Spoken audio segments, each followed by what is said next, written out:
Hello student, chemistry class में आपका स्वागत है। कल के क्लास में आपने पढ़ा था कि रासायनिक समीकरण को कैसे संतुलित करते हैं।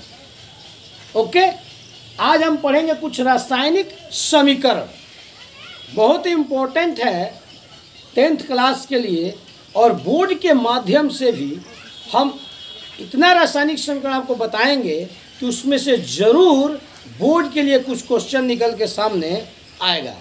तो आइए पहला हम रासायनिक समीकरण देखते हैं, संयोजन या संश्लेषण अभिक्रिया।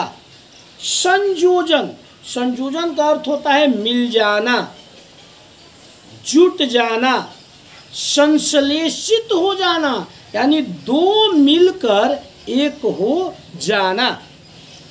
आइए इसको परिभाषा के तौर पर समझते हैं कि वैसी रासायनिक अभिक्रिया जिसमें दो या इससे अधिक पदार्थ, देखिए मिलेगा कैसे, एक को मिलना तो हम कहेंगे नहीं, दो होगा तभी तो मिलेगा।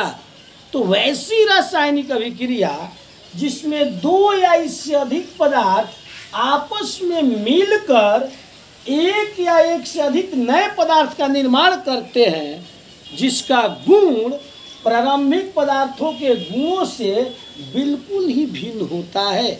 फिर एक बात, संयोजन, हम पहला बता रहे हैं आपको कि संयोजन या संश्लेषण अभिक्रिया किसे कहते हैं। तो वैसी रासायनिक अभिक्रिया जिसमें दो या दो से अधिक पदार्थ, दो भी हो सकते हैं, उससे अधिक भी हो सकते हैं, तो दो या दो से अधिक पदार्थ आपस में मिलकर एक नए पदार्थ का निर्माण करते हैं, जिसका गुण प्रारंभिक पदार्थों के गुणों से बिल्कुल ही भिन्न होता है। अगर ये जो नए पदार्थ बने हैं और इसका गुण अगर आप इसमें खोजिएगा तो बिल्कुल ही नहीं मिलेगा। इस अभिक्रिया को कहते हैं संयोजन या संश्लेषण अभिक्रिया। आइए अब दूसरा क्वेश्चन देखते हैं कि वियोजन या अपघटन अभिक्रिया किसे कहते हैं।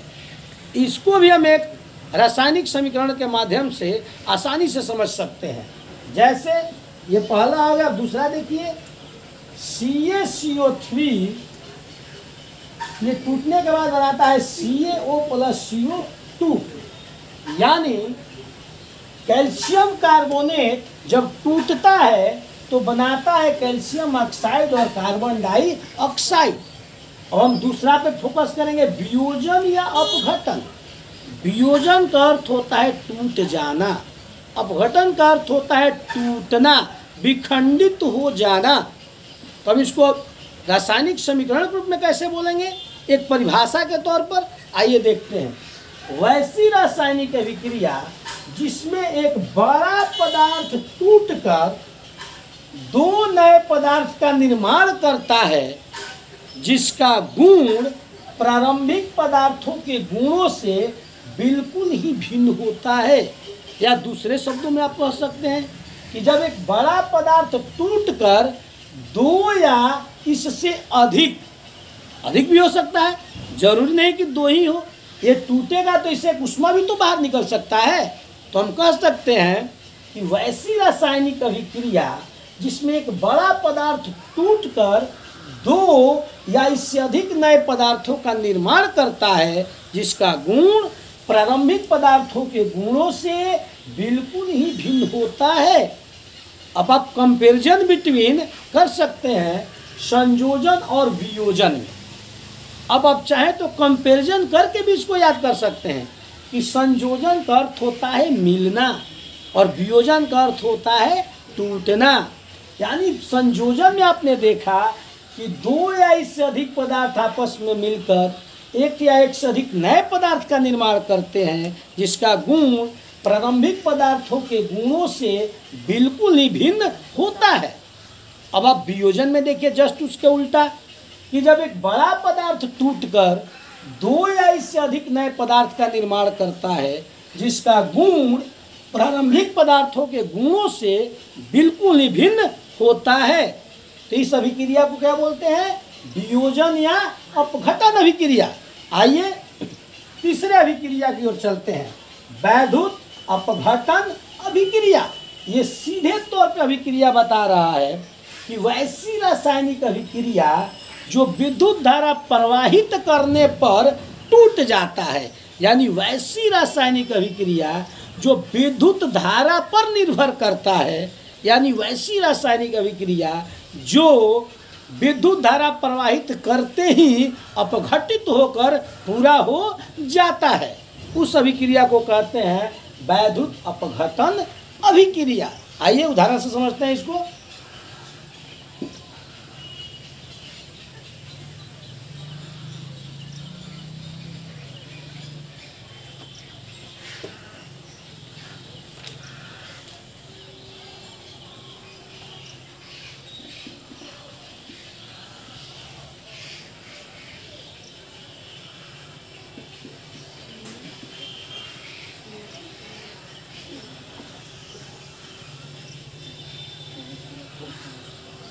देखिए, ये सोडियम क्लोराइड है, इसको बोलते हैं साधारण नमक।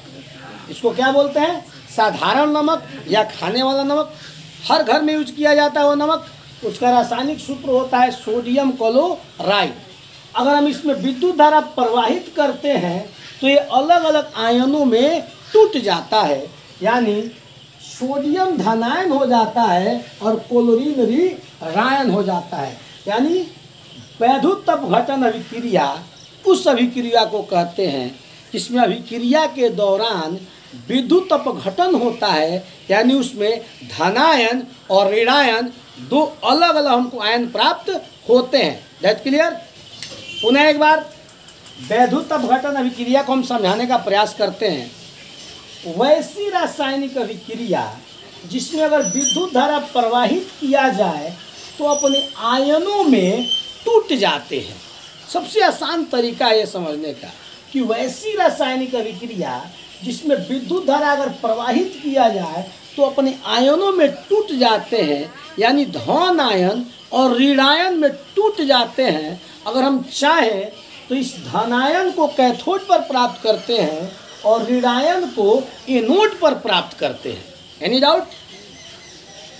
कोई दिक्कत है? तो चलिए एक आगे और अभिक्रिया पढ़ते हैं। चौथा अभिक्रिया है विस्थापन अभिक्रिया।